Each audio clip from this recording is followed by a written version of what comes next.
Today's review is for the long-awaited sequel to Deadpool, Deadpool 2, once again starring Ryan Reynolds as the Merc with a Mouth himself, as well as Thanos, a new hot chick, a CGI character, the moody teen, a female Whiplash, some random dude named Peter, a kid with anger issues, and a few other characters you will not care about as soon as their screen time is over.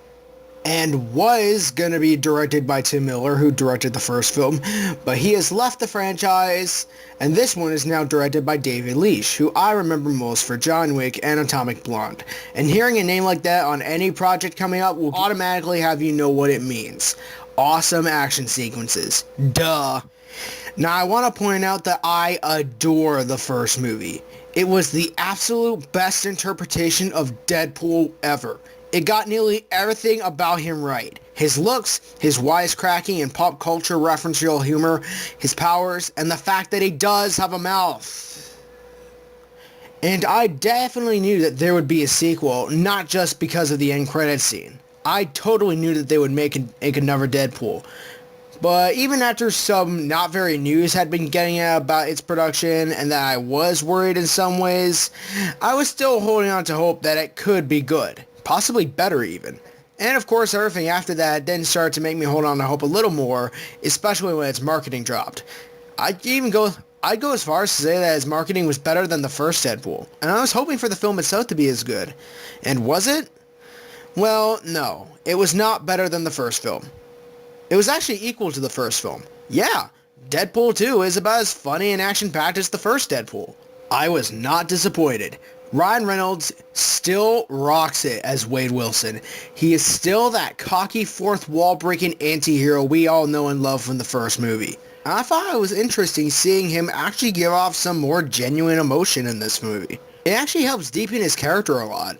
They even found some pretty okay ways to make him actually want to join a team, like join the X-Men, or even start his own team, like the X-Force. You know how in the first film he didn't like the idea of teaming up, yet though he did it with Colossus and Negasonic at the end to save Vanessa because he just knew he couldn't do it alone, yet he'd still refused to join in. I thought they handled the idea of him changing his mind on that was actually pretty decent. Josh Brolin as Cable, he does about as good of a job as he did playing Thanos in the MCU.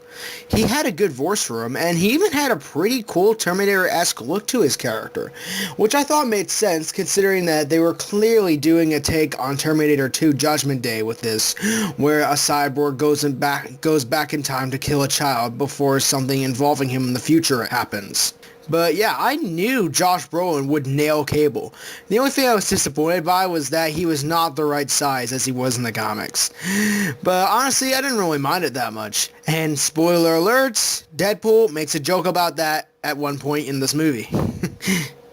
Also, Julian Dennison as the kid Russell, aka Firefist, I thought he was actually a pretty good addition to this franchise. He had some funny moments, and he even had a moment that actually made him come off as genuinely intimidating for a kid. I'm not gonna lie. But yeah, I liked him in this movie. Though if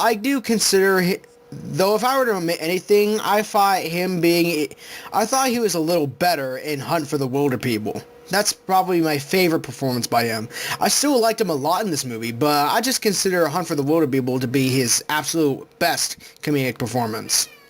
Zazie Beetz' Domino is also another good addition to the Deadpool X-Men universe, and I hope we get to see her again in the future of the movies. Also, I thought it was just awesome to see Dopeheader actually join in some of the Deadpool action. He even made for one really funny joke around the end of the movie. But yeah, the humor in this movie is about as on point as it was in the first movie. Though if I were to admit any flaws I had with it, there are a couple moments where the humor doesn't quite land for me. But for the most part, it does.